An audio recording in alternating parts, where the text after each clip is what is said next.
Ang kwentong ito ay hango sa totoong buhay. Karanasan ito ng isa naming kaanak na itago na lang natin sa pangalang Warlito o Itoy, na kilala sa kanilang munting bayan. Taong 1960 sa probinsya ng Leyte.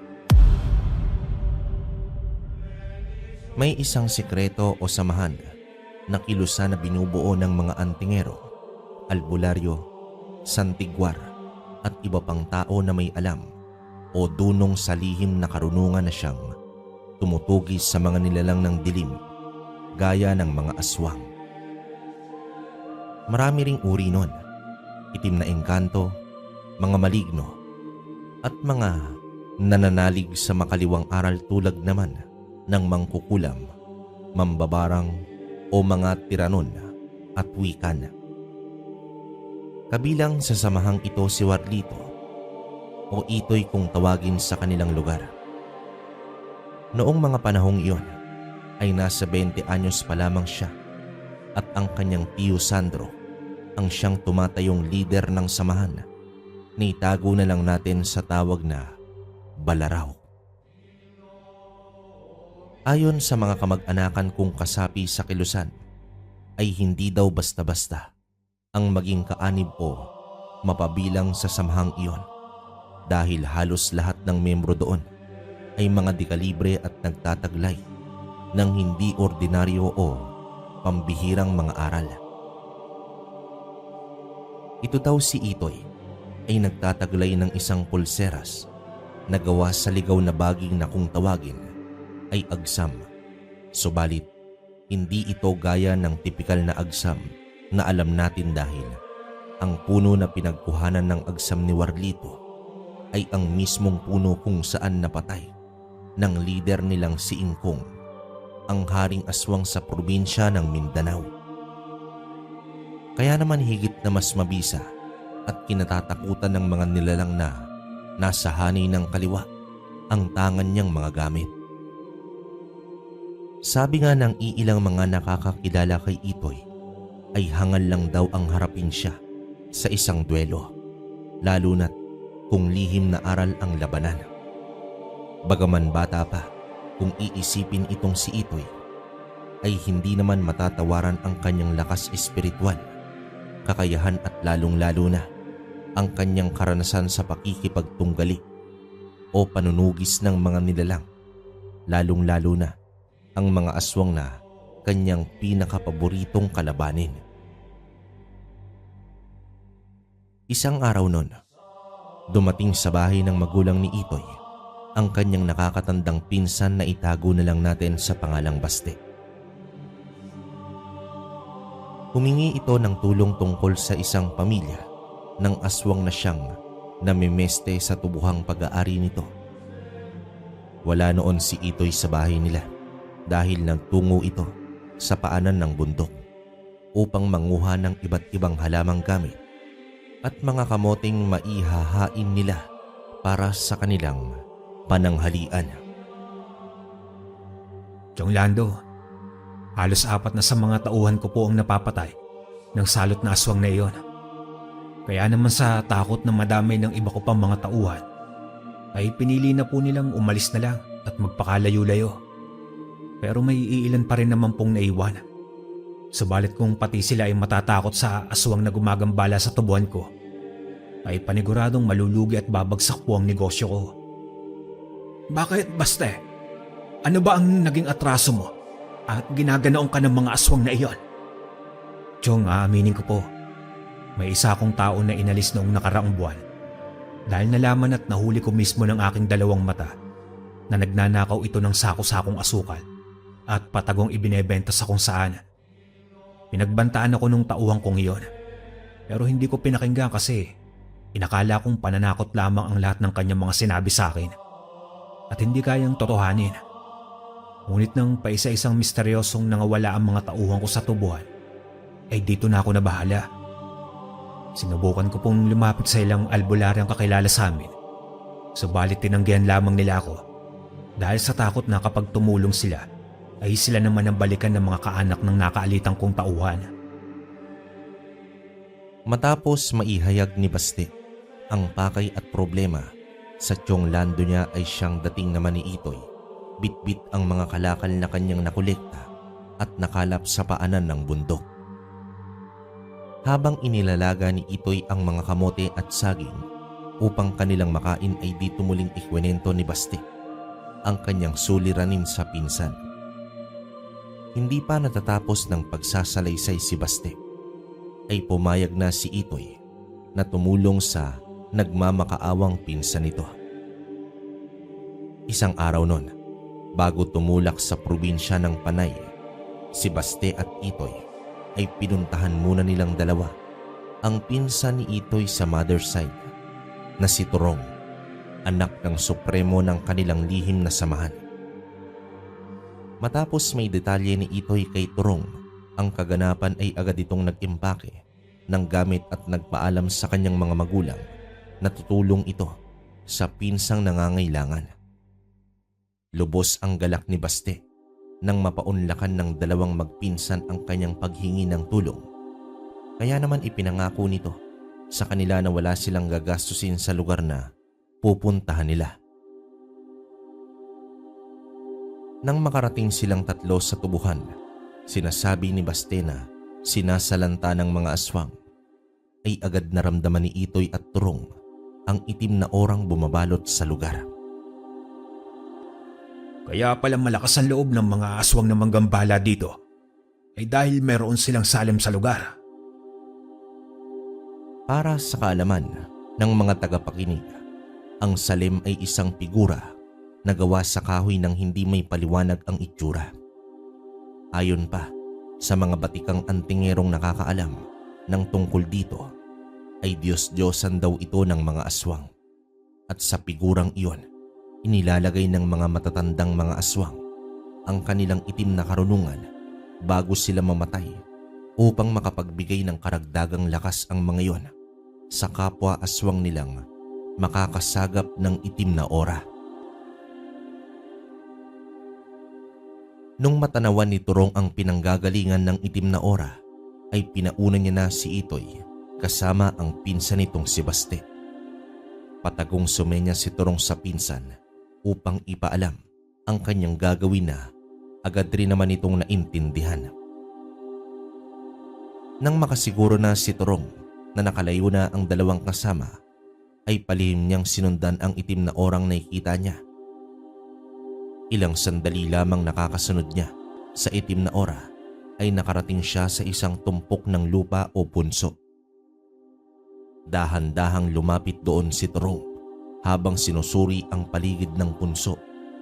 At nung masiguro niya na doon nagmumula ang itim na kapangyarihan, ay tinangka niya iyong hawakan. Didikit pa lang ang kamay ni Turong sa punso nang biglang lumabas ang isang itim na espiritu at nagpaikot-ikot sa paligid sa nag-anyong itim na uwak. Ikaw pala ang espiritong bantay ng Salem.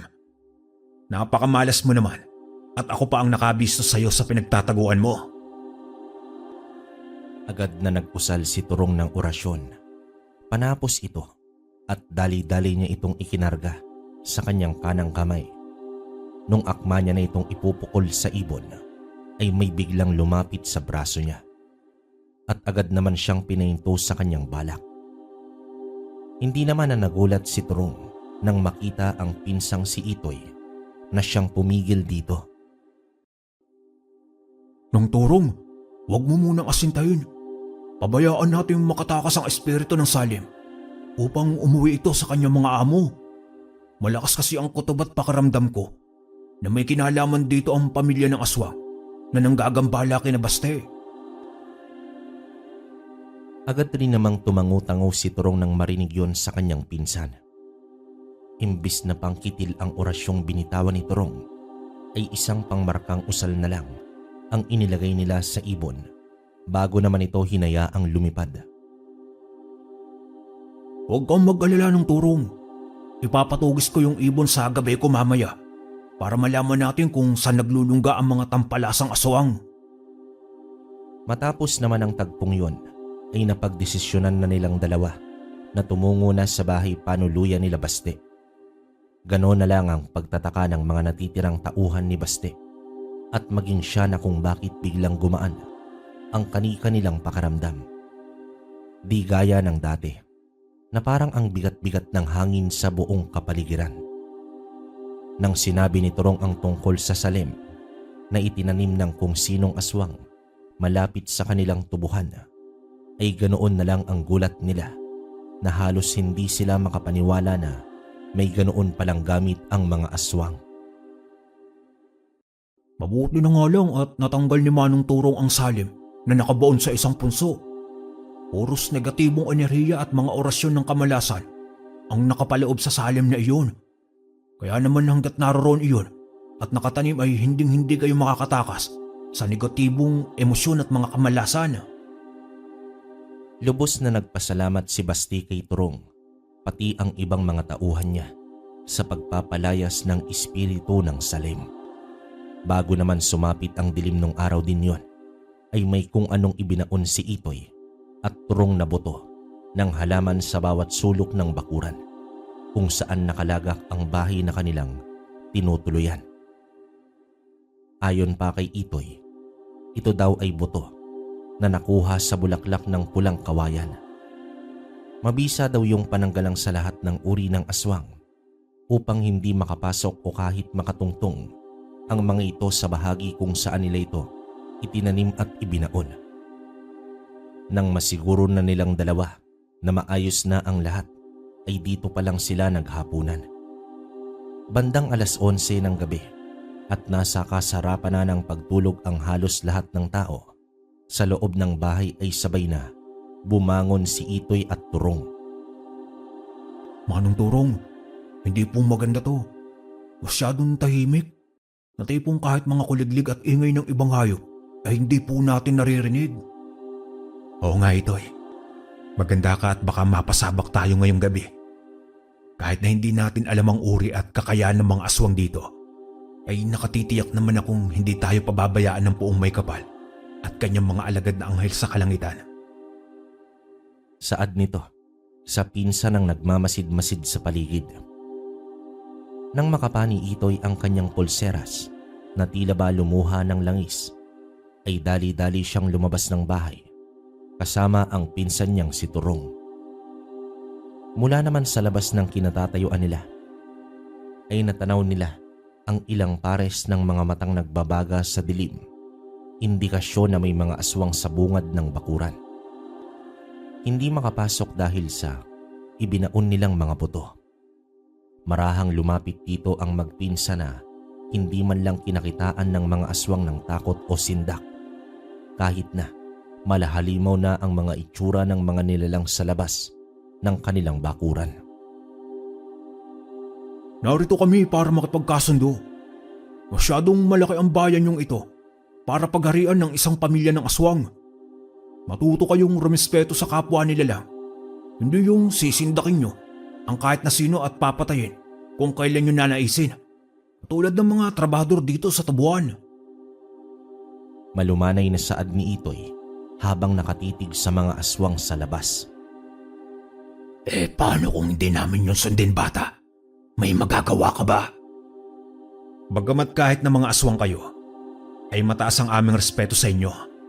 Kaya naman hanggat maaari ay idinadaan namin ito sa diplomasya at matiwasay na pakikipag-usap.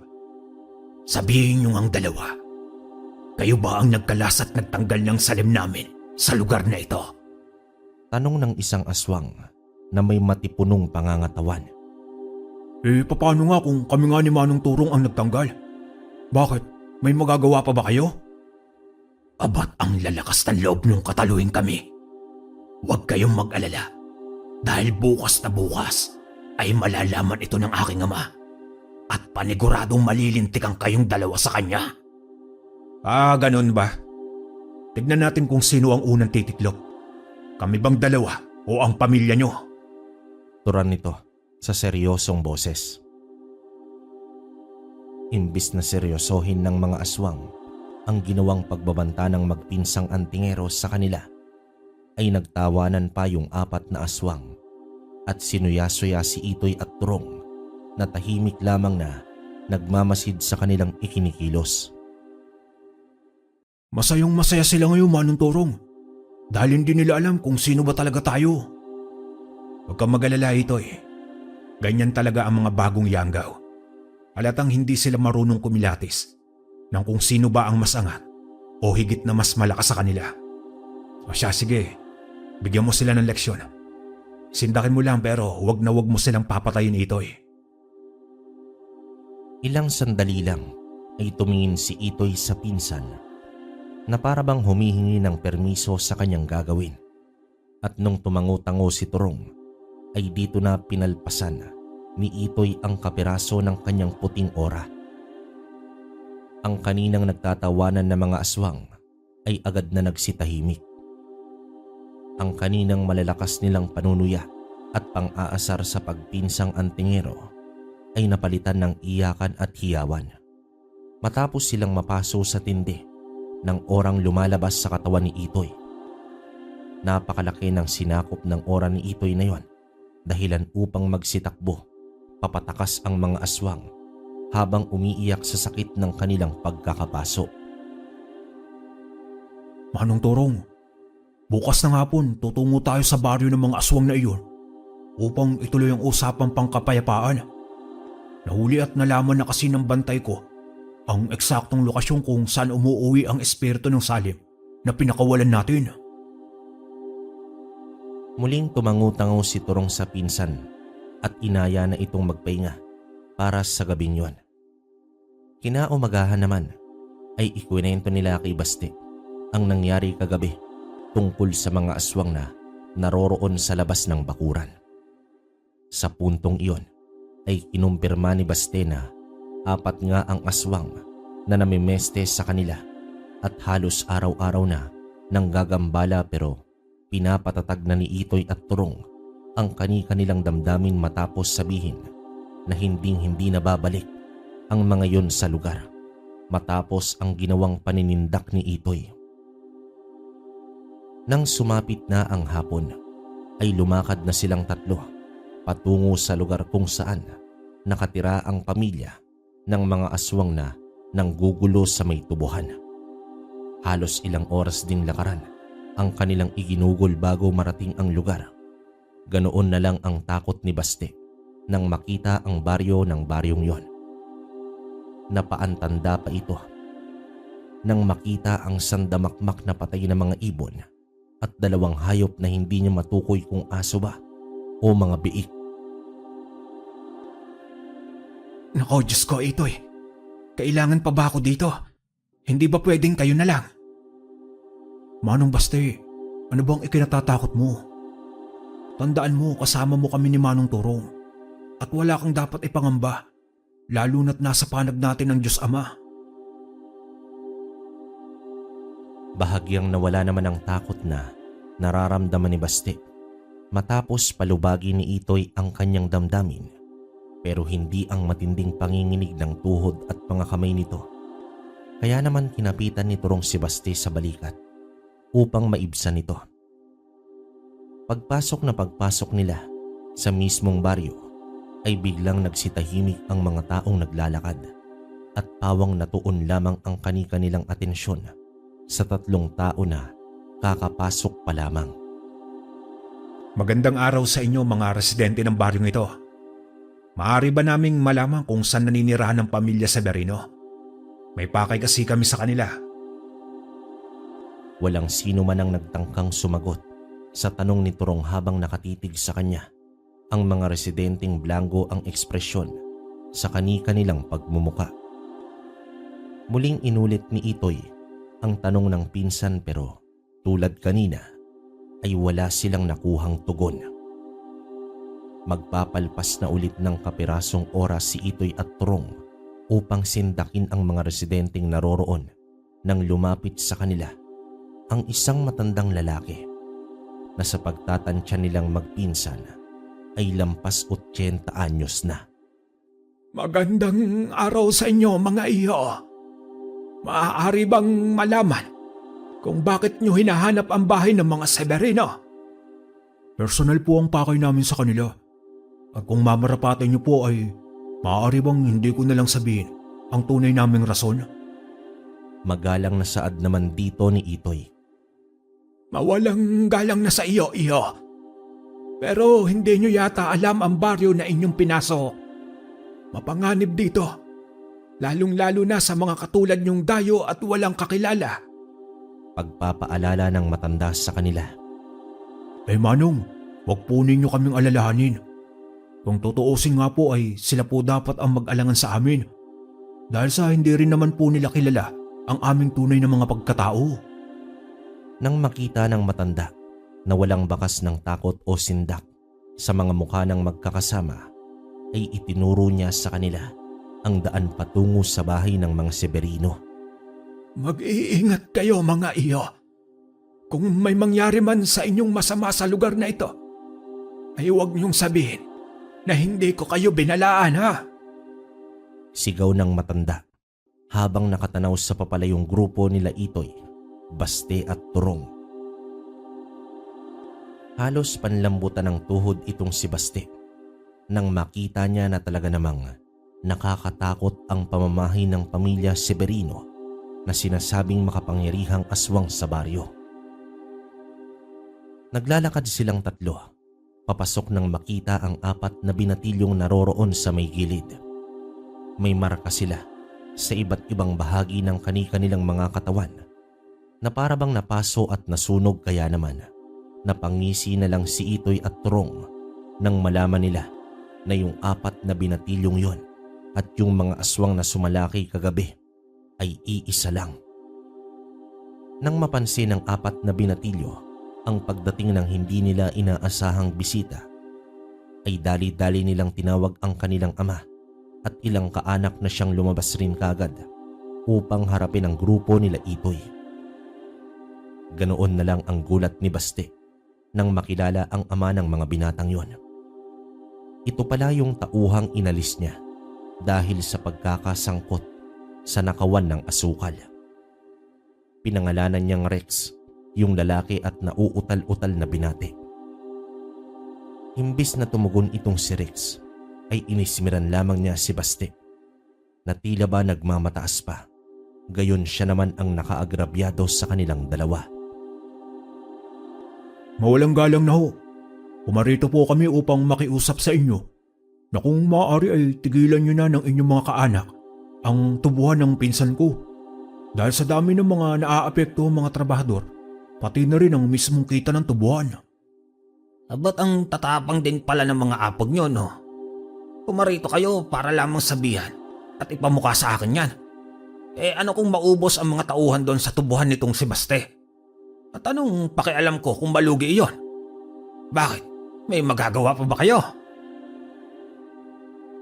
Saad nito habang sinisindak ang grupo nila Itoy. Mawalang galang na ho. Naparito kami hindi upang makipag-away, kundi para makipagayos. Pero kung patuloy mo kaming babastosin na ganyan, ay hindi na maaari yan. Matapang na bulalas ni Turong sa kausap na lalaki. Habang patuloy sa pakikipag-usap ang grupo nila, ay mabilis na pansin ni Baste na tila dumarami na ang mga taong pumapalibot sa kanila doon.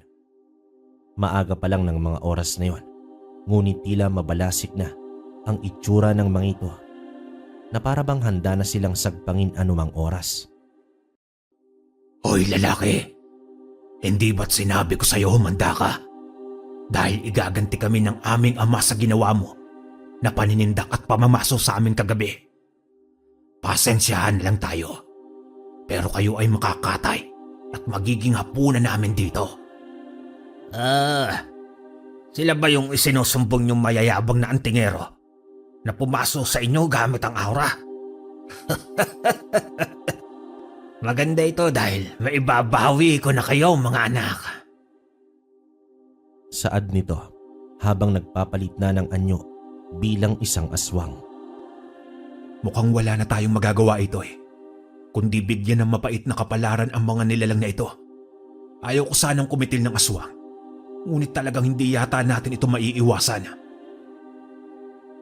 Dahil iniisip ng isa sa mga binatilyong walang binatbat sa kanila ang grupo nila Itoy ay palihim itong umatake gamit ang matatalim nitong mga kuko.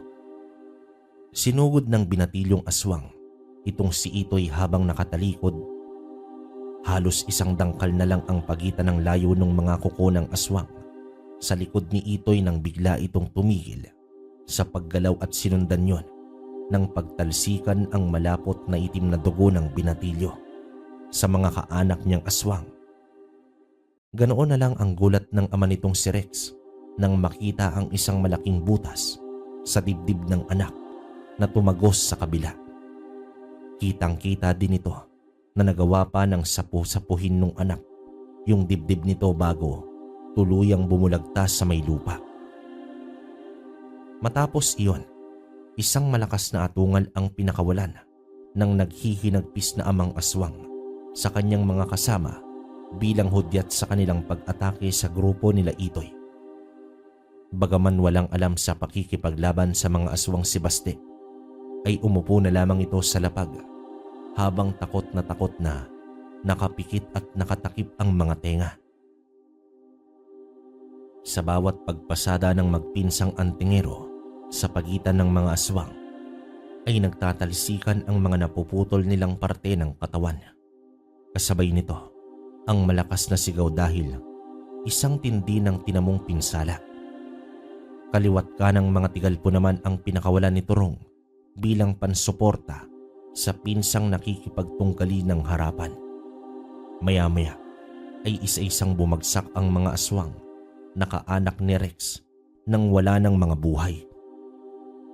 Sana tinansya niyo muna kung kakayanin niyo ang lakas naming dalawa ni Manong Turong.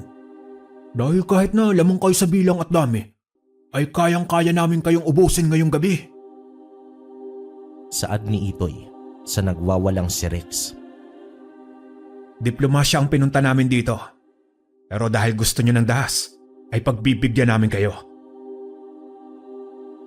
Lampas naman sa 15 bangkay ng mga aswang ang nakatimbuang sa lapag sa labas ng bahay nila Rex.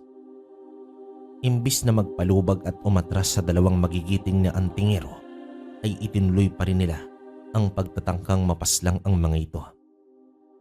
Nang makita ni Itoy na papasugod na sa kanya ang dalawang aswang na anyong mababagsik na aso, ay umusal siya ng orasyon at dali-dali itong iniihip sa kanyang pulseras na agsam. Ilang saglit lang matapos niyang may karga ang orasyon sa gamit, ay halos manluwa na ang mga mata ng mga aswang nang makitang humaba ang pulseras at mag-anyo itong mahabang latigo na punong-puno ng matatalas na tinik. Nagdadalawang isip man kung aatake yung mga aswang, ay inunahan na ito ni Itoy. Iwinasiwas niya sa iba't ibang direksyon ang kanyang latigo hanggang sa maglapat ang mga ito sa katawan ng mga aswang. Dahil naman sa sobrang bilis ng kanyang ginawang pagwasiwas, ay halos magkanda putol-putol ang parte ng katawan ng mga aswang na tinatamaan ng kanyang latigo. Sinubukan pang tumakas ng isang aswang, subalit hindi siya pinalad dahil parabang naging isang maliit na ipo-ipo ang hangin na kumakawala sa latigo ni Itoy.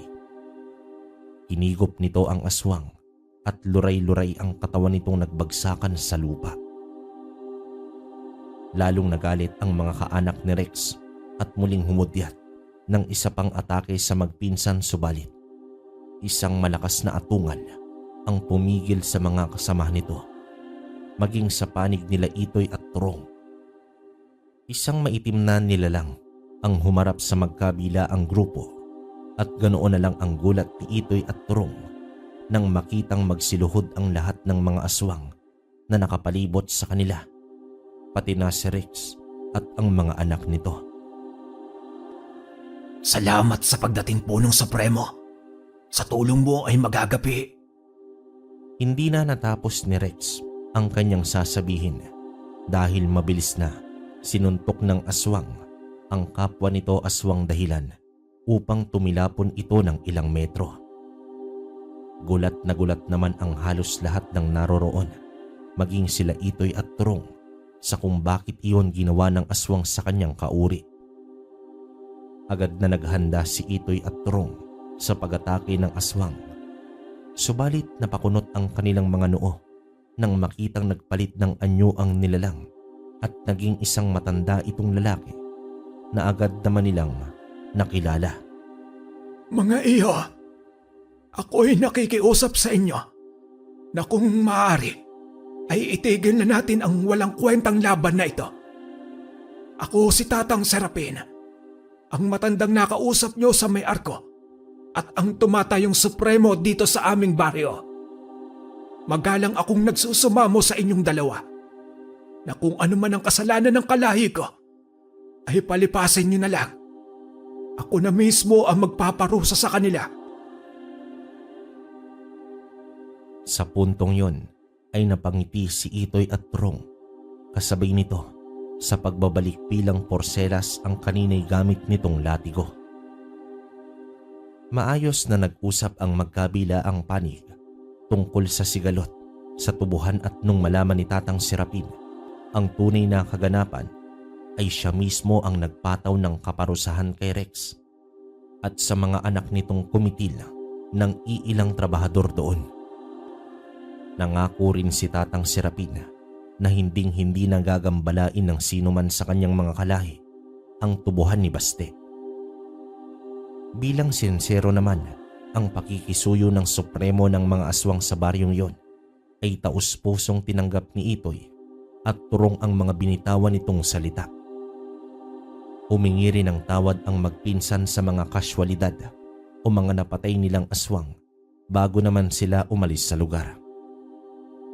Habang nakatanaw si Tandang Serapin sa papalayong grupo nila Itoy, ay kitang-kita ng mga kauri nito ang kanyang matinding panginginig dahil sa takot at kabang nararamdaman. Ang dalawang lalaking iyon ay miyembro ng samahang kung tawagin ay Balaraw.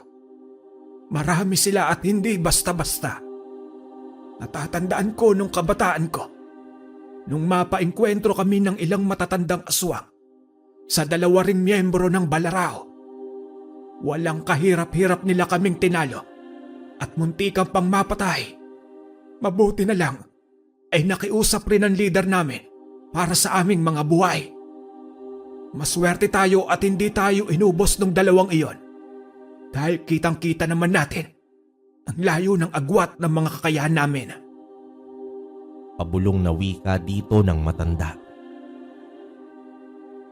Tulad nga ng ipinangako ni Tandang Serapin kay Itoy, ay hindi na muling tumapak ang sinumang aswang sa tubuhan nila Baste. Unti-unti na ring sumigla ang tubuhang yon at kinalaunan ay dumami na ulit ang trabahador na naninilbihan doon.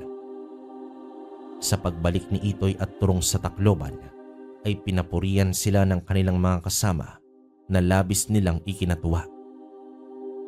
Hindi pa natatapos ang araw na yon na halos kakabalik ng nila ay muli silang nakatanggap ng bagong misyon sa probinsya ng Antique at sa pagkakataong yon ay isang pukot ang kanilang kailangang harapin. Wakas. Okay, para sa akin mga kabaryo, nakakabitin yung kwento natin, no?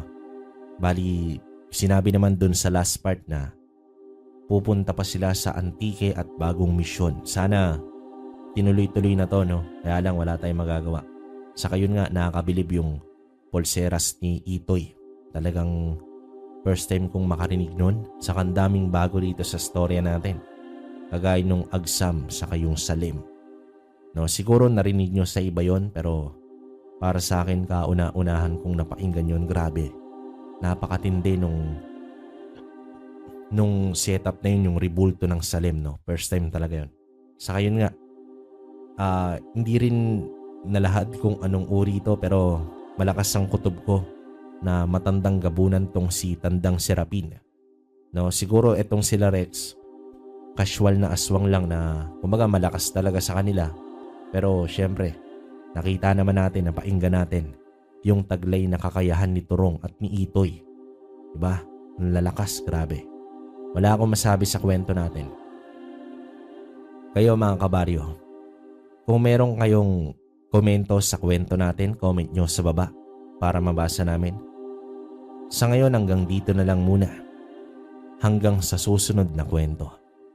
Maraming salamat.